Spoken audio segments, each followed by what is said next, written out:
ہماری مشکل یہ ہے کہ جب کوئی بڑا آدمی غلطی کر بیٹھتا ہے یا اس کی طرف سے کوئی منسوب چیز آ جاتی ہے تو پھر ہم اس طرح تقلیدی ذہن رکھتے ہوئے اتنے جمود اختیار کر لیتے ہیں کہ پھر اس سے باہر نکل نہیں سکتے.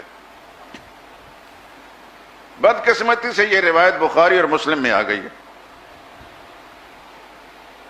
عائشہ صدیقہ کی 6 سال کی عمر میں نکاح کرنے والی روایت بخاری میں اور مسلم میں ہے، اور یہ دونوں ہی درجہ اول کی کتابیں ہیں. پوری امت کا اس بات پر اجماع ہے کہ بخاری اور مسلم دونوں کو صحیحین کہا جاتا ہے. بعض لوگوں کا تو یہ خیال ہے کہ اس میں ایک بات بھی کمزور نہیں، لیکن بالکل غلط ہے بات. صحیحین کا معنی تغلیباً ہے کہ غالب اکثریت ان روایات کی صحیح ہے، لیکن یہ کہ ہر بات ان کی 100% صحیح ہے قرآن کی طرح، بالکل غلط بات ہے. یہ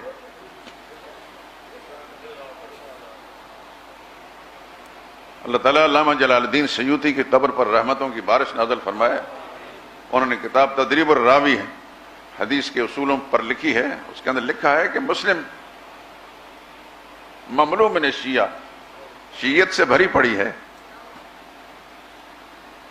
اور بخاری کے اندر جلد ثانی کتاب التوحید کے اندر ایک راوی ہے عباد بن یعقوب الرواجنی، جو بڑے محدث ہیں، حدیث پڑھانے والے. وہ تو زیادہ اس بات کو جانتے ہیں، لیکن میرا جیسا طالب علم بھی تھوڑی سی کوشش کرتا ہے تو کوئی نہ کوئی بات مل جاتی ہے. اس کے بارے میں حافظ ابن حجر اسقلانی لکھتے ہیں صدوق رافضی حدیث فی البخاری. وہ رافضی ہے اور اس کی بخاری میں روایت موجود ہے. فلیح بن سلیمان ایک راوی ہے، عبد الملک اس کا اصل نام ہے، لیکن اس کی کنیت فلیح بن سلیمان، بخاری کے ہر دوسرے تیسرے صفحے پر موجود ہے. نہایت کمزور راوی ہے. خیر، اس سے بھی قطع نظر پچھلے جمعے عرض کر چکا ہوں، اس روایت کا راوی حشام شروع کے زمانے میں بڑا معتبر راوی تھا. وہ بات کر رہا ہوں جو عام آدمیوں کے ذہن میں آ سکے. محدثین جانتے ہیں کہ شروع کے زمانے میں بڑا معتبر راوی تھا، سارے محدثین نے اسے روایتیں لی ہیں. بدقسمت آخر زمانے میں ان کا حافظہ بہت خراب ہو گیا تھا، اور یہ روایت 6 سال والی اور 9 سال والی اسی زمانے کی ہے. ان سے نقل کرنے والے جتنے مدنی شاگرد ہیں، مدینہ والے، کوئی ایک مدینہ والا شاگرد اس روایت کو نقل نہیں کرتا. جتنے بھی شاگرد اس روایت نقل ہیں وہ سب کے سب عراقی ہیں.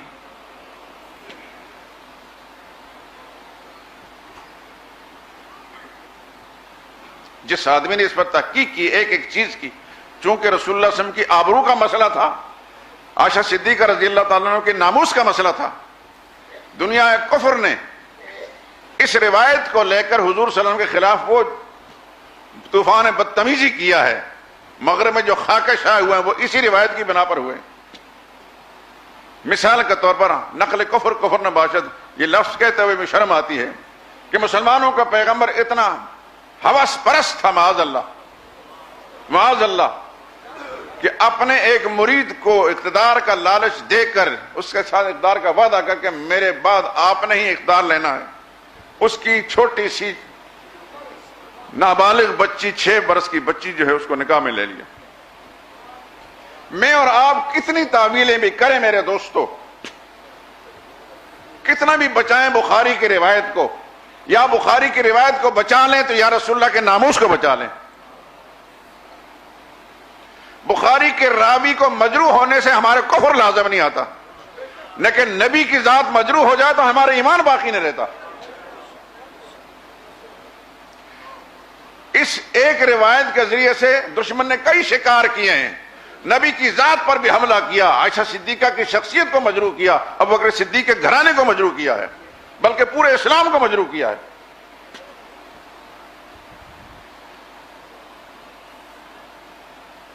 جبکہ حقائق اس کے برعکس ہیں. یہ ایک روایت اس کو ایک طرف رکھیے. اب میں کچھ حقائق آپ کے سامنے رکھتا ہوں. پچھلے جمعے میں عرض کر چکا ہوں، طبری قدیم مورخ ہے، کتابیں میرے پاس موجود ہیں، اپنی آنکھوں سے دیکھ کر یہ بات کر رہا ہوں. اس نے کہا کہ صدیق اکبر نے زمانہ جاہلیت میں یعنی اسلام آنے سے پہلے 2 عورتوں کے ساتھ نکاح کیا تھا، ایک کا نام قتیلہ تھا، ایک کا نام ام رومان تھا۔ قتیلہ سے صدیق اکبر کے 2 بچے تھے، ایک بیٹی تھی ان کا نام اسما تھا، ایک بیٹا تھا اس کا نام عبداللہ تھا۔ دوسری خاتون جس کا نام ام رومان سے، اسے بھی 2 بچے ہوئے، ایک بچہ اس کا نام عبد الرحمن تھا، ایک بیٹی اس کا نام عائشہ تھا۔ یہ زمانہ جاہلیت میں پیدا ہو چکے تھے، یعنی ابھی اسلام آیا نہیں تھا، اس سے پہلے عائشہ صدیقہ پیدا ہو چکی تھی۔ اب اسلام جب آیا تو پیغمبر اسلام صلی اللہ علیہ وسلم نے مکہ میں معظمہ میں کتنا عرصہ زندگی گزاری؟ 13 سال۔ اس سے پہلے جو بچی پیدا ہو گئی ہے اس کو 2 سال کی 3 سال کی بھی تسلیم کر لیں، تب بھی عائشہ صدیقہ 14 15 16 سال کی بوقت نکاح ہر صورت میں ثابت ہوتی ہیں۔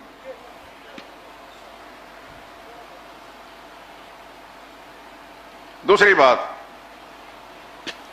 حضور صلی اللہ علیہ وسلم نے جب نبوت کا اعلان فرمایا تو آپ پر اسلام اور ایمان لانے والے ابتدائی 40 آدمی،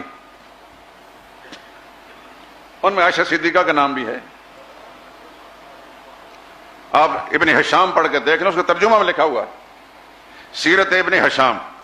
یہ بات یاد رکھیں، ایمان لانے کے کوئی بچہ بھی جب ایمان لاتا تو ایمانیات کے اصولوں کو سمجھنے کے لیے اس کا ہوش مند ہونا ضروری ہے کہ نہیں؟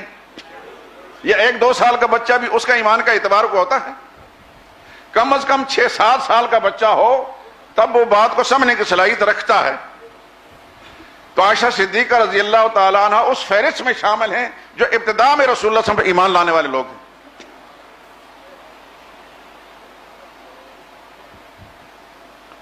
کم از کم 5-6 سال کی عائشہ صدیقہ رضی اللہ تعالیٰ عنہ کو تسلیم کریں تو تب ان کے ایمان کا اعتبار ہوتا ہے۔ اگر وہ اس عمر میں 5 سال کی بھی مان لیے جائے، 5 سال کی عمر کو پہنچ چکی تھی جو ایمان لائیں، تو 13 سالہ مکی زندگی ہے۔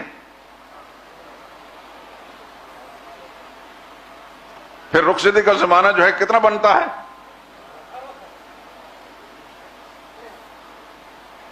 میں پچھلے جمعے ایک بات عرض کر چکا ہوں، حساب کتاب کا ماہرین فوراً سمجھیں گے اس کو۔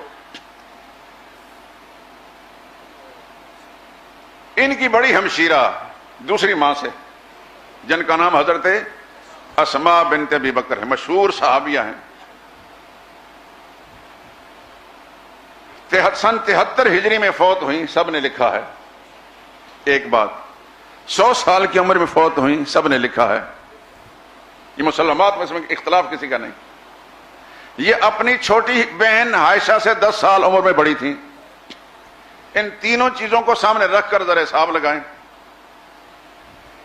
اس بات کو محدثین نے بھی لکھا ہے، مورخین نے بھی لکھا ہے۔ اسماء بنت ابی بکر اپنی چھوٹی بہن سے کتنی بڑی تھی؟ 10 سال۔ فوت کب ہوئی؟ 73 ہجری میں۔ کتنی عمر میں فوت ہوئی؟ 100 سال کے۔ جو خاتون 100 سال کی تھی 73 ہجری میں، وہ یکم ہجری کو کتنے سال کی ہوگی؟ 27 سال کی۔ اور 27 یکم ہجری کی 27 سال کی تھی تو ان سے 10 سال عمر میں جو چھوٹی ہمشیرہ، وہ یکم ہجری کتنے سال کی ہوئی؟ کوئی بھی پہلو لے لیجیے، کسی صورت کے اندر عائشہ صدیقہ 6 سال کی عمر کی نہیں بنتی بوقت نکاح۔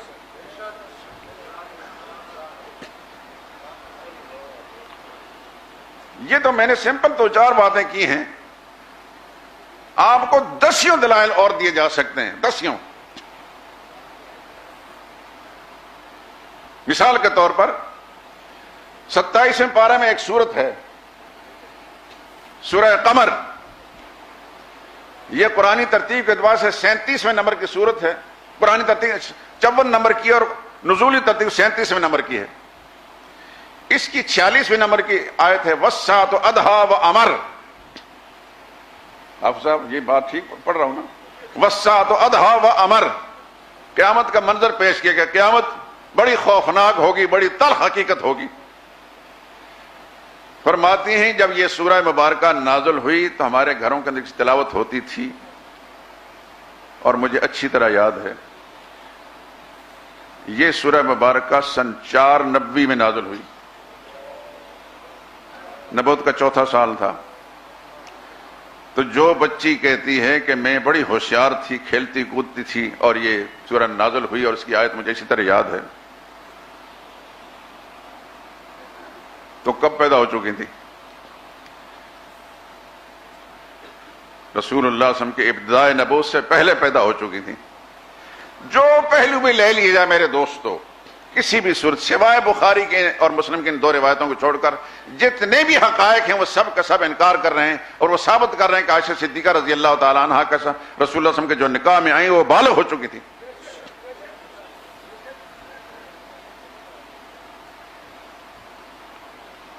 یہاں ایک اور بات، جب صدیق اکبر رضی اللہ تعالیٰ عنہ کو یہ پیغام پہنچایا اس خاتون نے کہ رسول اللہ صلی اللہ علیہ وسلم کے ساتھ اپنی بیٹی کا نکاح کر دیں، تو انہوں نے یہ فرمایا کہ حضور تو میرے بھائی ہیں، جو اشکال ظاہر کہ وہ بھائی ہونے کا، اگر عائشہ صدیقہ 6 سال کی عمر کے ہوتے ہیں یہ کہتی یہ کیوں کر ممکن ہے، وہ تو بہت بچی ہیں ابھی۔ لیکن کسی چھوٹی سی بچی کے ساتھ نکاح کا پیغام لے تو ہر ماں باپ کہتا ہے وہ تو ابھی بچی ہے۔ صدیق اکبر نے، حضرت ام رومان نے یہ اشکال نہیں پیدا کہ وہ ابھی بچی ہے، بلکہ یہ کہا کہ حضور صلی اللہ علیہ وسلم تو صدیق اکبر بھائی قرار دے چکے۔ سورہ نساء، سورہ نساء اس کے 6 نمبر کی آیت ہے، توجہ کریں۔ وَابْتَلُوا الْيَتَامَى حَتَّى إِذَا بَلَغُوا النِّكَاحَ،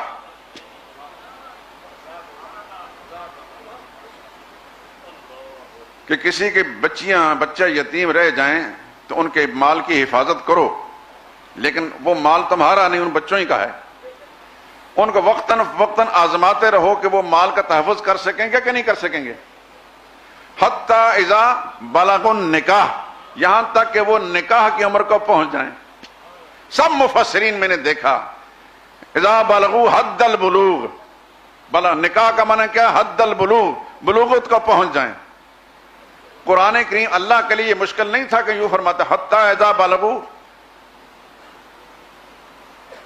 حتی اذا بلغوا حد النکاح، اس کی بجائے اللہ نے فرمایا حتی اذا بلغوا النکاح، تو لفظ نکاح بول کر بلوغت مراد لی ہے۔ اس سے پتہ یہ چلا کہ منشا الہی یہ ہے کہ نکاح کی عمر وہی ہے جو بلوغت والی ہے۔ حتی اذا بلغوا النکاح، کبھی بھی کوئی 6 سال کی عمر۔ اچھا یہ بتائیں، گرمی پہلے تھی اب نہیں ہے نا؟ آپ کے لاہور پنجاب میں گرمی نہیں ہوتی؟ سبی کا اور جیکب آباد کا علاقہ سب سے زیادہ گرم ہے پاکستان میں۔ عرب ممالک میں گرمی ہوتی ہے۔ آج سے 1400 سال پہلے عرب ممالک کی گرمی اور اب گرمی کو فرق پڑا ہے؟ کوئی نہیں فرق پڑا، بلکہ اب زیادہ ہے، الیکٹرانک آلات جو ہے استعمال زیادہ ہونے کی وجہ سے گرمی زیادہ ہے۔ اچھا یہ بتائیں کہ اس زمانے میں لوگوں کی معیشت والی حالت زیادہ اعلیٰ تھی یا اب اعلیٰ ہے؟ تو اب جو بچیاں وہاں رہتی ہیں وہ کھانے پینے کی اشیاء اعلیٰ سے اعلیٰ اس زمانے کے مقابلے میں استعمال نہیں کرتی ہیں، تو اس زمانے میں کتنی 6 سال کی بچیاں بالغ ہوتی ہیں جو ان کے نکاح ہوتے ہیں؟ عجیب تماشا ہے خدا کی قسم کہ دشمنان اسلام نے حملہ بھی کیا تھا پیغمبر کی ذات پر، نبی کے گھرانے کو مجروح کرنے کی کوشش کی، لیکن اس میں ہمارا کردار ہے ہم مولویوں کا کہ ہم نے سوچے سمجھے بغیر ان روایات کو سہارا دیا اور یہ نہ سمجھا کس سے کہ نبی کی ذات مجروح ہو رہی ہے۔ بھئی اگر ترمذی، ابن ماجہ اور حدیث کی دوسری کتابوں کی بہت ساری روایات کو تم چھوڑ دیتے ہو ضعیف اور موضوع ہونے کی بنا پر، اس کے باوجود بھی امام ترمذی کا ادب و احترام بدستور قائم ہے، ابن ماجہ کا احترام موجود ہے، دیگر محدثین کا، امام احمد کی مسند کا احترام موجود ہے، باوجود ہے کہ بے شمار روایتیں اس کے اندر کمزور ہیں۔ اگر بخاری اور مسلم کی کسی ایک روایت کو کمزور کہہ دیا گیا تو اس امام بخاری کی نہ شخصیت مجروح ہوتی ہے، نہ ان کی توہین ہوتی ہے، نہ اسلام کا کوئی ستون گرتا ہے۔ البتہ یہ ہے کہ ان روایتوں کا انکار کرنے کی سبب سے رسول اللہ کی ذات بچتی ہے، عائشہ صدیقہ کی شخصیت بچتی ہے، صدیقہ کا گھرانہ بچتا ہے۔ اور ہمارے لیے روایتوں کو بچانے کے بجائے نبی کی ذات کا احترام اس کو قائم رکھا جائے زیادہ اہم ہے، کہ ہمارے ایمان کا حصہ ہے۔ رسول اللہ صلی اللہ علیہ وسلم کی ذات کا ادب و احترام یہ ہمارے ایمان کا حصہ ہے، اگر نبی کی ذات مجروح ہوتی ہے اور ہماری زندگی کے اندر اور ہم اس کو برداشت کر لیتے ہیں تو ہمارے اندر ایمان نہیں باقی رہتا. باقی باتیں انشاءاللہ پھر کریں گے. سبحانک اللہم و بحمدک لا الہ الا انت.